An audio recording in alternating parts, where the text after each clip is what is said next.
bersama saya Gita Mandalana Putri dengan NIM 256132667 dari program studi farmasi. Nah, pada episode kali ini kita akan membahas bagaimana konsep ulil albab dapat menjadi solusi dalam menghadapi fenomena post-truth, yaitu kondisi ketika opini dan emosi lebih mudah dipercaya daripada fakta. Tema ini sangat dekat dengan kehidupan kita sebagai mahasiswa yang setiap harinya menggunakan media sosial. Nah, dalam podcast ini kita akan mengangkat 3 kajian RPS ulil albab. Yang pertama yaitu ulil albab dalam menghadapi era post-truth, yang kedua integrasi ilmu antara Islam dan sains, dan yang ketiga nilai-nilai ulil albab dalam kehidupan sehari-hari. Nah, diharapkan pembahasan kali ini dapat memberikan solusi yang tidak hanya bersifat teoritis, tetapi juga dapat diterapkan dalam kehidupan sehari-hari. Tak hanya itu, pada kesempatan ini pula saya tidak hanya sendiri, tetapi saya dibersamai oleh rekan-rekan saya, yaitu Halo, saya Nasyakila Khairunisa dengan NIM 256132244 dari Prodi Farmasi.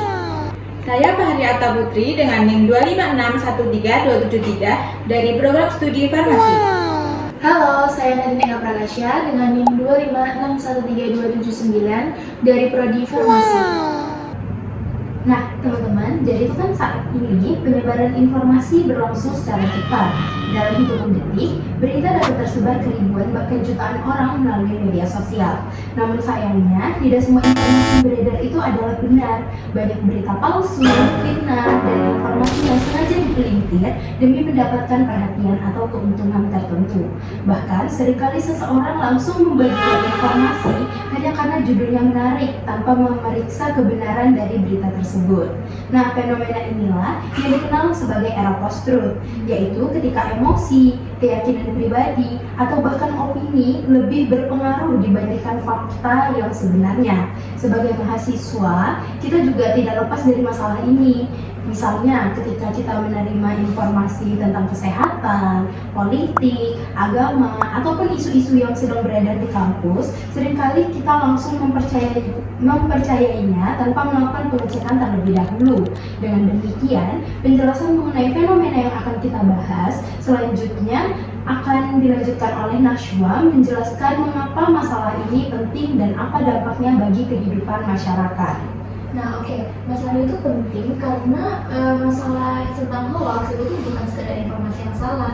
Hoax itu dapat menimbulkan kepanikan masyarakat, memecahkan persatuan, merusak nama baik seseorang, bahkan menimbulkan konflik sosial maupun keagamaan.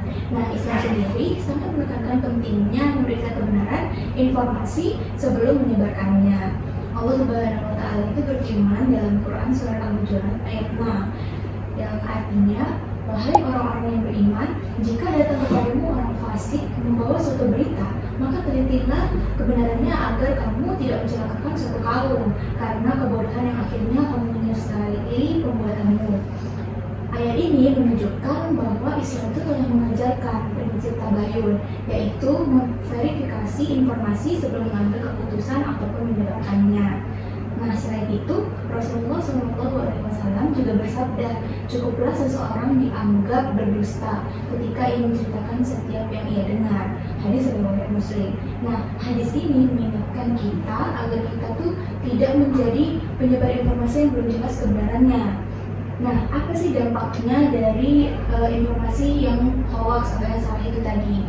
Nah, jika hoax itu terus berkembang, maka dampak itu sangatlah besar. Yang pertama, masyarakat menjadi mudah terpecah karena saling menyalahkan berdasarkan informasi yang tentu benar. Terus yang kedua, muncul rasa tidak percaya terhadap media, pemerintah maupun sesama masyarakat. Yang ketiga, mahasiswa itu kehilangan kemampuan berpikir kritis karena lebih mengutamakan informasi yang sesuai dengan pendapatnya daripada mencari kebenaran.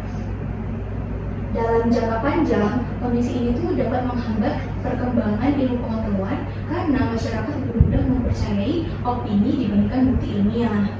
Nah, setelah mengetahui dampaknya, selanjutnya akan dilanjutkan oleh Ayah yang menjelaskan bagaimana sih konsep ulil albab dapat menjadi solusi terhadap fenomena ini. Selanjutnya, menghubungkan dengan konsep ulil albab. Konsep yang pertama adalah ulil albab adalah zikir, yaitu selalu ingat Allah Dalam setiap aktivitas, orang yang memiliki zikir akan menyadari bahwa setiap informasi yang disebarkan akan dipertanggungjawabkan di hadapan Allah. Dengan kesadaran tersebut, seseorang akan lebih berhati-hati sebelum membagikan berita sehingga tidak mudah terjerumus pada fitnah ataupun penyebaran hoaks. Konsep yang kedua adalah fikir. Ulil albab bukan hanya rajin beribadah, tetapi juga menggunakan akal secara kritis. Allah berfirman dalam Quran Surat Ali Imran ayat 190-191 bahwa ulil albab adalah orang-orang yang mengingatkan Allah sekaligus memikirkan penciptaan langit dan bumi. Artinya, Islam sendiri mendorong umatnya untuk berpikir secara logis, mencari bukti, melakukan penelitian, dan tidak mudah percaya terhadap suatu informasi. Nah, disinilah pentingnya integrasi ilmu agama dan sains. Agama mengajarkan nilai kejujuran, sedangkan ilmu pengetahuan menyediakan metode untuk memverifikasi fakta. Sebagai mahasiswa, kita dapat menggunakan kemampuan berpikir ilmiah, membaca sumber yang kredibel, membandingkan beberapa referensi, dan melakukan pengecekan fakta sebelum mempercayai suatu informasi. Konsep terakhir adalah amal. Setelah memiliki zikir dan pikir, ulil albab harus mewujudkannya dalam tindakan nyata.